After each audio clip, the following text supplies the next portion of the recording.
to the channel, everybody. I'm Josh, and this is newtons per second. All sorts of rockets going on here today. The main focus is going to be on the Jupiter 3, but I figure go over September's schedule of flying. I've got my other rockets out. We're back in my gym, the only place I got some quiet without the dog or the bird chiming in. So it's a little warm in here, yeah, I got some sweat. So again, I'm stepping up the power on the Jupiter 3. I went from certifying on the J435. The flight a few months ago was on the Aerotech L995R and ramping up the power one more time. And I'm wicked excited. I managed to get a 75mm Cesaroni case from a gentleman that retired from flying that used to be down in the METRA Club down in Pine Island, New York. And that's a 3-grain case. And I got an L995 redline for it. So going from Aerotech's L1000, which is like about 2,700 newtons per second, maybe a little more and change, to the L995 redline from Cesaroni, that is, I believe, almost 3,700 newtons per second. So almost 1,000 newtons per second jump. It'll push this rocket to right about 4,100 to 4,400 feet.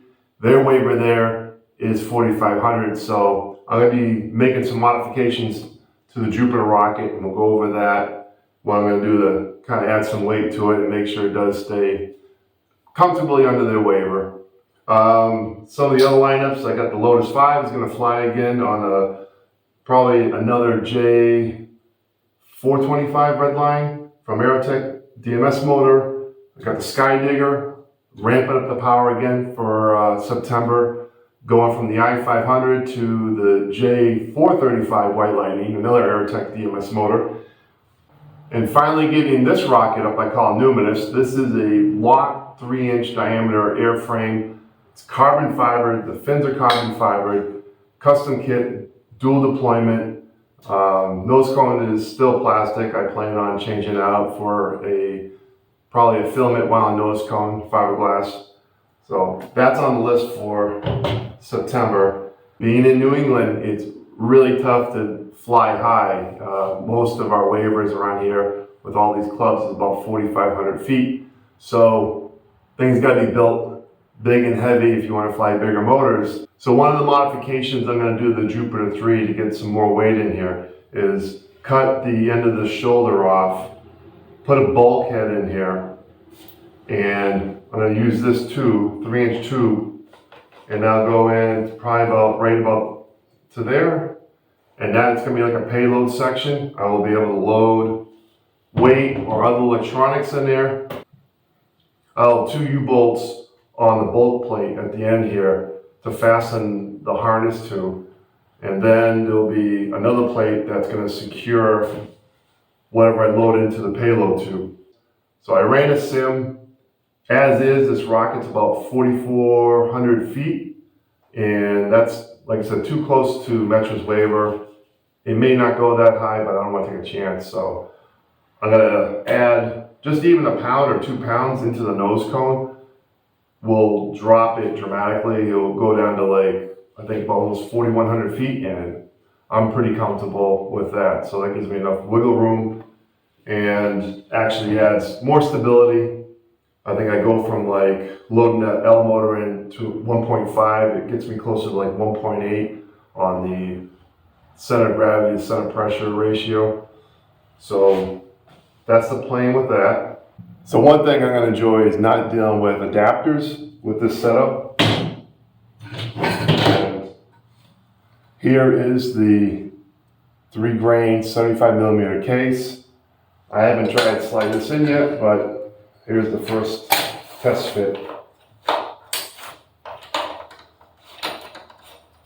Nice.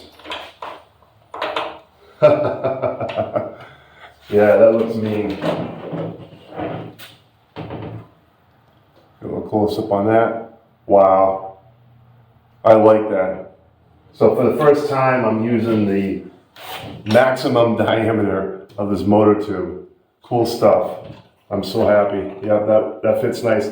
I just have to make a new set of motor retainers for this since I'm not using Aeropack stuff. I've just been making Z-clips, so I'll have to make another set of Z-clips to hold this motor in place. And on this side, you can see the DMS line. So all Aerotech motor, single use. I still don't have any Aerotech cases. And here's what I got. 2 K535 White Lightnings. One is going to go on the Lotus 5 at METRA, along with this flight. This will be at METRA September 2nd. So September 2nd, as long as the weather is cooperating. And I think the last flight on that with RIMRA, I got 3850 on altitude, so that was a good flight.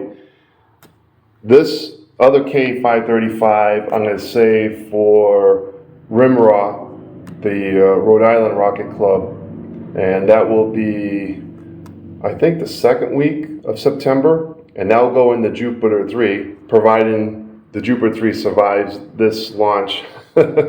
So it will send that up about like 1,200 feet, so that will be a really fun flight. Here we have a J435 that is going to go in the Fiberglas Skydigger rocket. The J425 Red Lightning, that's going in the Lotus 5, and that will be done, both of these actually will be done at CMASS September 23rd. They have the Amesbury field back, so it's J impulse, and I think it's like a 4,000 foot waiver there. Not a problem. Both these flights are sub 2,000 feet. So I'm not worried about it.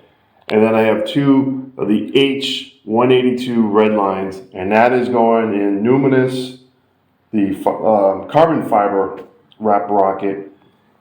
And both those are going to be test flights. And the initial idea with these, because I got these a while ago, it was to get more experience in dual deployment, but actually most of my dual deployment is just jumping in, like these big flights, L1000, the K motors and stuff, and it's working well for me, but still, the more dual deployments you get under your belt, I think the better.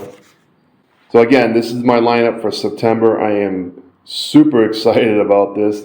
It's probably going to be one of the biggest launches I've ever done in 1 month of like combined motors. So cool stuff.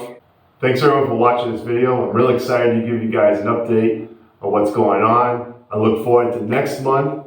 There's going to be some cool stuff, and we'll wrap up this video, and I'm starting to melt in here. It's pretty warm. So, all right. So we'll see you guys next video. Thanks again.